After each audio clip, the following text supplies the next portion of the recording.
Hi everyone, and welcome to the Valkyrie Sound Reverb tutorial. This tutorial will explain all the reverb parameters, how to use them to create natural and believable spaces, and share some tips about using reverb effectively. I'll provide some examples in this video, and you can download the files for version 4.23.1, which I'll provide in a link below. You can just play around them as you want and try and make your own sounds and reverbs up as well. So by way of an introduction, let's do a little background on reverb, what it is. I'm going to borrow a little bit from Wikipedia here. So reverb is the persistence of a sound after the sound has been produced. Reverb is created when a sound is reflected by the surfaces it comes into contact with. These reflections build up and decay as the sound is absorbed by the surfaces it comes into contact with. For example, with the air, walls, objects in a room, and people. As the sound reverberates, it fades, with the amplitude or volume of the sound getting smaller and smaller until we can't hear anything anymore. Sound designers on films will record room tones, which are blended with sound effects to create the impression of real spaces in the film. And this is what we can do in games, using the Unreal Engine. UE4 makes use of Creative Technologies' EAX system.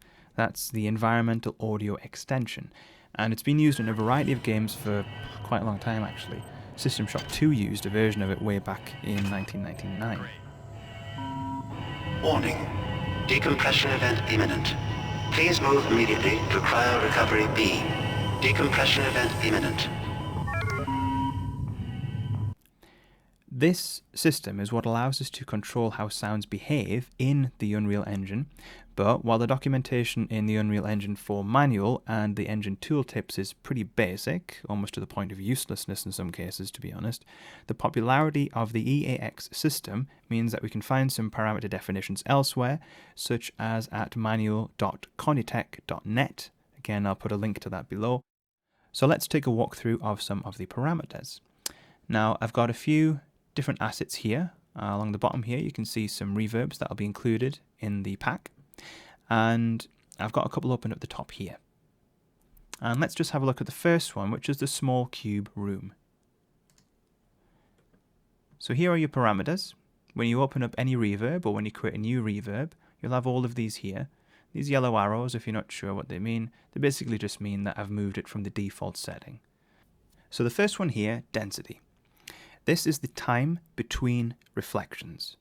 Lower values put more space between the reverb's first reflection and subsequent reflections. Higher values sets the reflections closer together. So if you've got lots of reflections happening in a short period of time, it means that you're going to have more reflective surfaces for the sounds to bounce off. Now this might mean that you've got a small space, so the sound can't travel very far. It ends up impacting not just one wall, but maybe all 4, 5, 6 walls and floor, ceiling at the same time, and bouncing back and crossing over each other. Alternatively, it could be a very large space, but it might be quite complex. It might have lots of things in that space, like a warehouse for example, where the density is still quite high and where there are a lot of reflective surfaces. So here for this example, in the small cube room, we've set this density to 1, which is the default and also the maximum. Let's do a little comparison here. Look at the large church hall. And here you can see I've put it down to 0.15. That's because I don't want the sounds to sound as dense. I don't want the reflection time to be as short. Diffusion. This is similar to reverb density, but it's related to the tail end of the reverb, how it behaves as it fades away. The default of 1.0 provides the highest density, and a value of 0 will make the reverb sound like a succession of distant echoes. So that graininess that it's talking about there is about the space between the individual reflections as they diffuse or spread out across the space we've created. Gain is how loud the reverb will be, and that includes both the early reflections and the reverberation. It's the master volume control as it says here in the tooltip. A value of 1 equates to 0 decibels. That basically means that we're not adjusting the gain of the reverb, and it will sound exactly as loud as the originating sound source. A value of 0 equates to minus 100 decibels, which is effectively no reflected sound. So we can in effect remove the reverberation by turning this to naught. Next up is gain HF, and that is gain high frequency, as you can see from the tooltip here. This parameter affects the high frequencies in the reflected sound. It uses what's called a high pass filter, which allows high frequency sounds to pass through, but blocks all other sounds below that certain frequency. This affects all of the sounds feeding into the reverb effect. So you're going to have your originating source sound, and that will sound as you've put it in your mix. But the reverb is going to sound different depending on what we do with this particular parameter. So a value of 1.0 here means that there is no filter applied, no effect. So this basically switches this particular parameter off. If we were to reduce this, it means that we're going to reduce the amount of lower frequency sound in the mix. So at naught, there is no reflected low frequency sound. So that sound is blocked out and we just have the high frequency sound going through. Now, unfortunately, what isn't clear on here is the point, which frequency point it is where the gain, or where the filter is applied. So that's a hole in the documentation on the UE4 side of things. Also on the EAX details on the manual.conitec.net site. But I will try and find something on that, and if I do, I'll come back and we can update this video. The next parameter here is the decay time. This is how long it takes for the reflections to run out of energy.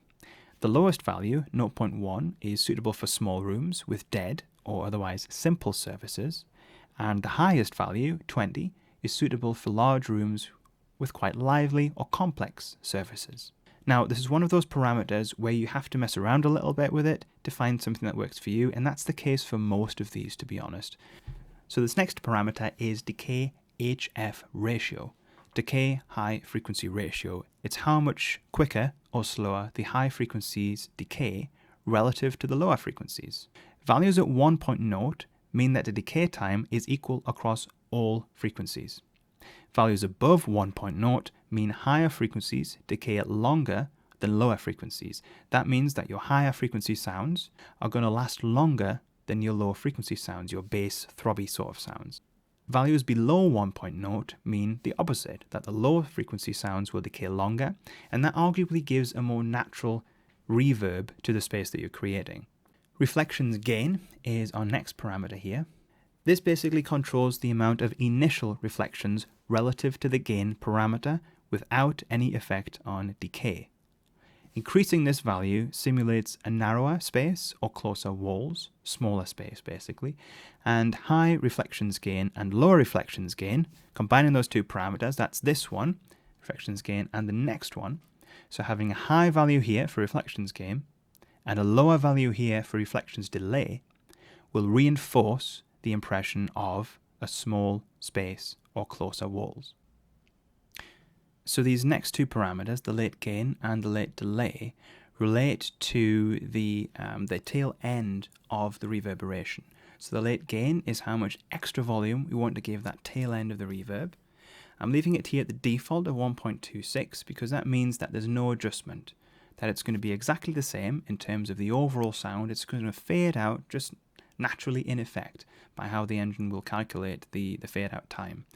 If I wanted to increase the volume of the tail end of the reverb, then I can do that up to 10. If I want to clip it, or rather run it down so it's much shorter, then I can do that by reducing the late gain as well. But I see no reason, at least on this setting, for a small space to adjust that at all. The late delay, having a smaller value here will imply or suggest a smaller room, and having a larger value here, closer to the 0.1 or the 100 milliseconds, that will give you the impression of a larger space, because what we're doing there is we're allowing the sound to last a little bit longer than it might based on the reflections gain and reflections delay sounds. This is the very tail end, the late gain and the late delay is the very tail end of the reverberation. So the next parameter here that we have is the air absorption gain HF. That's the air absorption gain high frequency. This simulates how the sound travels through different air densities. The default, as you can see, is 0.994, and according to the manual, that is the equivalent of a reduction in volume by 0.05 decibels for every meter moved away from source. Lower values simulate more absorbent air, such as in high humidity, maybe you want to simulate a rainforest. Higher values simulate less absorbent air, such as dry desert air. Now the maximum is 1.0, so really to simulate drier air we only have 0.005, so it would have been nice to have perhaps a little bit more headroom in here if 0.994 is the default. If we have a look at the room roll-off factor parameter, this controls the sound attenuation, that's how the sound behaves over distance, on both reflections and reverberation. The parameter is set to 0 by default because the engine will naturally calculate this value for all the sounds anyway. You can override the engine's own calculations manually if you want. If you wanted to exaggerate or nullify certain effects, a value of 1 means that the sound will decay by 6 decibels every time the distance from the source doubles. So here are some tips, and let's have a look at the map. So here we've got a sewer and a small room. We have a corridor and a huge hall. And then we have a hallway and a city. Now, these titles, hallway, corridor, and sewer, these avenues, these corridors are actually all the same size. The reverb is just different for each one of them to provide a different sort of effect. So, if we go to the small room first of all, let's get into the game. Now, before we begin, if you're using the latest version, as I am, 4.23.1, if you bring up the command function, just pressing the button to the left of the 1 on a standard keyboard, and then you want to type in au.isUsingAudioMixer space 1. You press enter on that. If you exit, and then if you go back in, you'll find that the reverb will now be applied. Not putting that on, at least in this version of Unreal Engine, means that the reverb won't be applied. It is a known bug and it has been reported. So let's go to the small room. And we're going to pass through the sewer, so if I press the fire button now,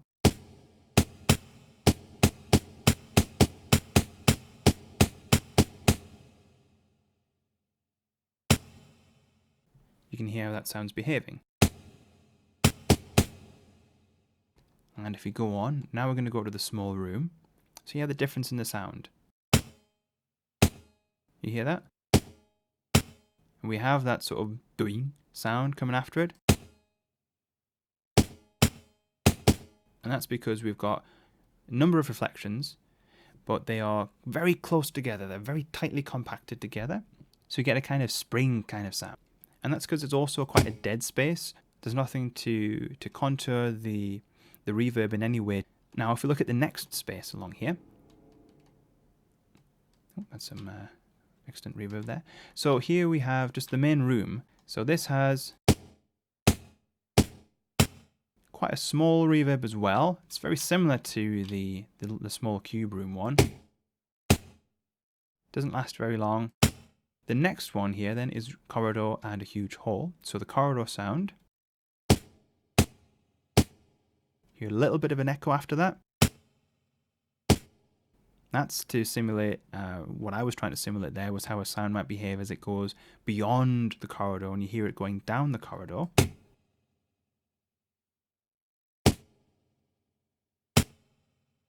And then we're going to move into a large space. This is a huge area. And you can see as well, we've got these tall pillars, and they're going to provide a layer of complexity to this space as well. So let's hear how it sounds like in here.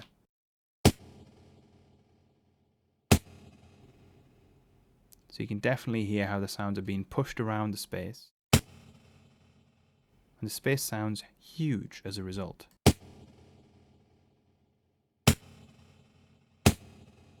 Now maybe those are a little bit too close together.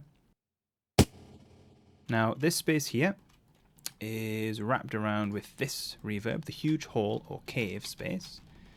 And let's just find the reverb for this one. There we are. Let's see if we can increase the echo density. Let's go to 0.75 for that, and let's just see how that plays out. Let's have a go now. Yeah, that's slightly different. So So if we go, we'll try that again. So we're going to increase that to the maximum of 1 now. Let's try that again. If we drop it all the way down to 0.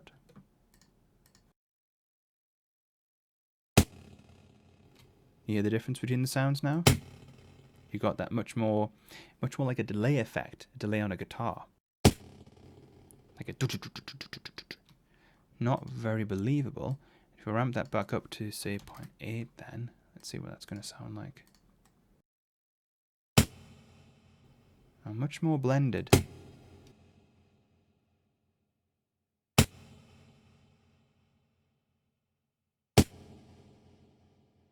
going to swing around to the right here. We've got the hallway and the city. Now listen how the hallway compares to the corridor and the sewer. So for comparison, let's go back to the sewer.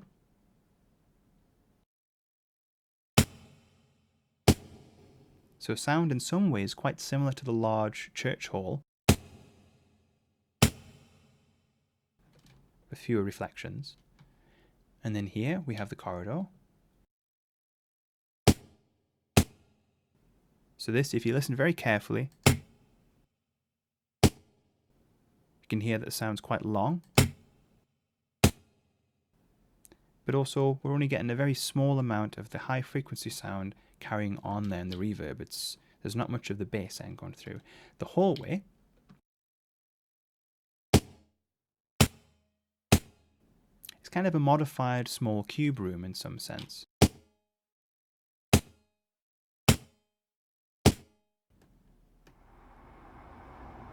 And here we have the City Park High Humidity. So this is just an open space that's been created. You can hear the ambient sound effect that I put in here as well. That'll come as part of the pack. It's not very much in it, to be honest. It's just some light traffic sounds. And here we've got this space. So let's hear how the weapon sounds in this environment. A nice open space.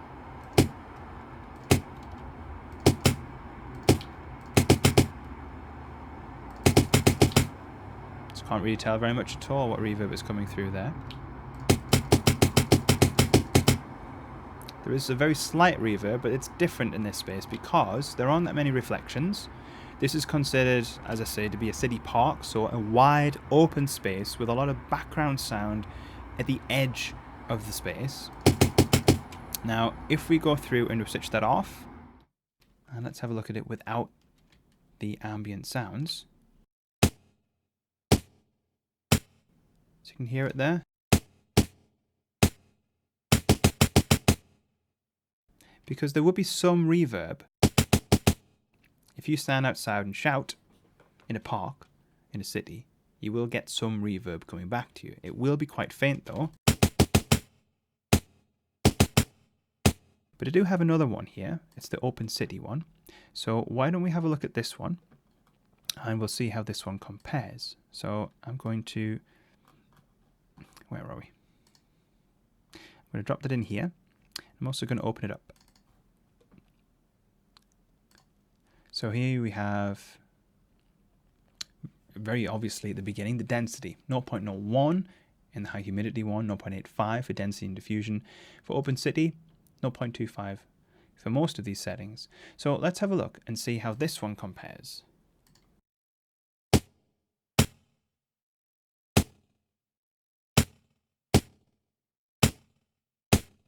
You can hear that sort of echo at the end. Don't want that. So let's increase this to something similar to the small cube room actually. Let's increase that to 1. So that's a lot cleaner. And it's just a suggestion, just the faintest hint of reverb. So what I'm comparing it to here is what I have in my head for how a sound should behave in a city.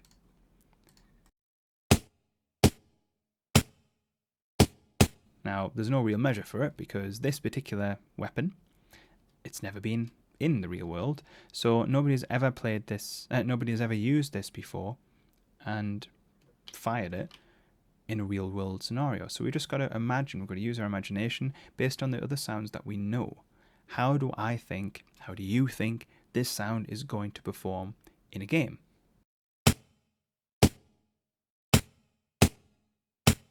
And I think really it should just be a lot quieter for one.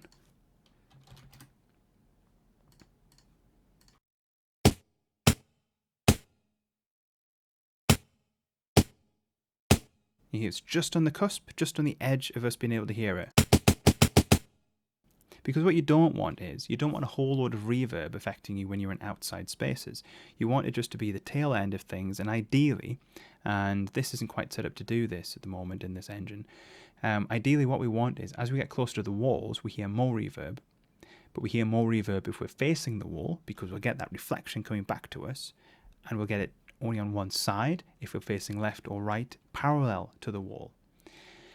Same with the floor as well.